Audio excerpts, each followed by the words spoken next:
Houston, please show us that again. That's a little bit of Dominique off one leg. He used to double pump it, bring it down.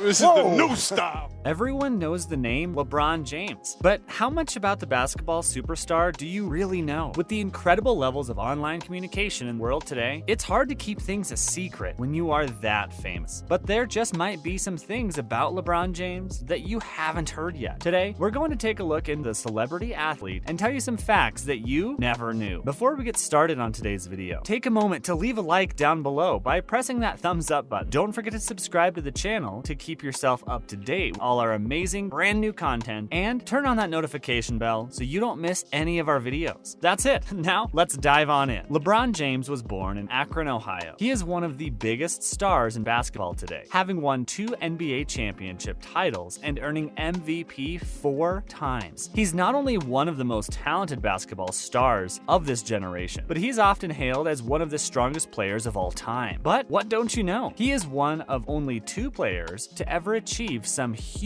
titles in this space in a single year. In 2012, LeBron James successfully won the regular season MVP as well as the NBA Finals MVP. He also won an Olympic gold medal with the United States Olympic basketball team. This amazing trio of titles has only been earned by a basketball player in a single year once before, by Michael Jordan in 1992, exactly 20 years earlier. Michael Jordan has been compared with LeBron James before, as the two are most definitely some of the greatest athletes ever, and this triple threat just cements their similarities. He has a freestyle rap by Jay-Z in his honor. Yep, you heard that right. After a feud with Deshaun Stevenson, LeBron James' friendship with Jay-Z came in very handy when the superstar rapper stepped in to defend him. Deshaun called LeBron overrated, and it started off an argument between the two players that lasted several years. Soulja Boy ended up taking Deshaun's side, and the presence of one rapper inspired Jay-Z to weigh in with his own musicals. The two have since patched up their differences, but fans will always remember this famous beat. LeBron likes a slice of German chocolate cake for his birthday. This is a tradition that started back when LeBron James was much younger and lived with his coach. His coach's wife, Pam, baked him a German chocolate cake for his birthday that year, which must have been delicious because he has it every year on his special day. The number 6 is his special number. LeBron wears the number 6 on his jersey because it's incredibly special to him. For starters, it's his Olympic number, which is one of the biggest achievements any athlete can ever hope to claim. Not only that, but his first child was born on the 6th, and his second child was born in June, which is obviously the 6th month. I wonder what other things have happened in his life which revolve around the number 6. He has some incredibly ambidextrous skills. LeBron James most definitely has a skilled right hand, but his left is apparently equally as talented. LeBron is famous for shooting with his right hand, but has also been known to occasionally take amazing shots with his left, which end up just as on target as the ones with his known dominant arm. People started noticing this in 2017 during a game against Toronto, but it's something he's been perfecting for a while. Not only can he take shots with his left hand, but he also prefers to eat and write with it too. He got Michael Jordan's phone number when he was just a kid. We can't imagine the legend Michael Jordan would have enough faith in many upcoming players to actually give them his phone number, but he saw something in LeBron just before his junior year of high school during scrimmages. He gave the young LeBron his number, but it didn't take long for the young athlete's friends to find out and start calling Michael Jordan. Not long after, the superstar changed his phone number. We wonder why. He didn't want any official records of his height in high school. When LeBron was in his sophomore year of high school, he reached an incredible 6 foot 6 inches in height. To him, this was a special number, again with the 6s showing up, because it is the height of his basketball hero, Michael Jordan. When he reached the special height, he told his peers that he didn't want to have his height officially recorded anymore, as he did not want to surpass Jordan, and that his height would remain private. He knew he was the best basketball player in his school, and his height didn't come into it. Obviously, everyone was able to figure out how tall he is, and these days, his 6'8" frame is famous. LeBron has a secret handshake with Jay-Z. Yep, not only does the basketball star have Jay-Z at his back for extremely public feuds, but they also have their very own secret handshake. If anything cements their friendship as being genuine, this is it. He has tried to teach it to others, but it hasn't caught on quite as well. Obviously, it's meant to just be a secret between the two of them. In high school, his coach made him do push-ups for swearing. That's right. Instead of a swear jar, LeBron had swear bodyweight exercises. His high school coach decided he had to push him more than his other students on the team because of his sheer talent, and he made him do 10 push-ups each time he used a curse word. The result was not only that LeBron got amazing arm strength, but that even to this day, he doesn't use bad language very much. Even his wife has said this is the case, so the coach must have definitely left a lasting impression on it. He messed around with both Nike and Adidas. When he was a high school senior, he worked hard enough to go to the Adidas basketball camp. The story goes that when LeBron James arrived at the camp, he was wearing a pair of Nike sneakers. Whether this was intentional to make a joke, we aren't sure, but for sure, it's something that he remembers enough to talk about as an adult. He also repeated himself later, as when he was at the Nike All-American camp, he had on a pair of Adidas shoes. He scored his first slam dunk in only 8th grade. He was in the 8th grade and 6 feet tall when he made his first dunk. It was in a teachers versus students game, and the whole school turned out to watch. It must have been an incredible moment for his schoolmates and teachers, who surely knew they were watching someone special. Even though his teachers were playing on the opposing team, they must have been pretty amazed watching their student achieve so much. He favored earth science in school, so LeBron James is gifted intellectually as well as athletically. He's been known to speak about how he enjoyed studying earth science when he was school, so he must have been a good student in the classroom as well as in the gym. Earth science is notoriously difficult as it studies the solar system and planetary sciences. If he didn't follow his career into sports, it seems as though he would have been able to make a name for himself in the academic field. He broke his wrist and kept it a secret. In his high school junior year, LeBron James broke his wrist in summer before he was due to start his senior year in a game in California. His injured wrist was his left, his non-shooting hand, although we know he can use both if needed. And this injury ruled out that football career he was considering. He was also hoping to be the #1 draft pick for the NBA soon, and he was very worried that if the news got out he was injured, it would make him less likely to get picked early. Fortunately, Michael Jordan came to the rescue with the offer of his own personal trainer and orthopedist, who helped him to recover properly. He missed introductions in Cleveland because he was using the bathroom. Yeah, when he went back to Cleveland to play the Cavaliers for the second time, LeBron was playing for the Miami Heat. He came out onto the court for the game, and the lights were lowered and the Cavalier players were being introduced before the crowd. It turns out that the Heat players had already been introduced, and when they announced his name, the spot was empty. He said later on that he was just using the bathroom. How awkward. So, did you learn anything new about LeBron James today? We would love to hear your favorite fact if you leave it down in the comment section down below. Or tell us if you have any interesting facts we didn't cover. Thanks for watching. As always, don't forget to leave us a comment with the thumbs up button down below. And subscribe to the channel so you don't miss any of our future content. See you soon.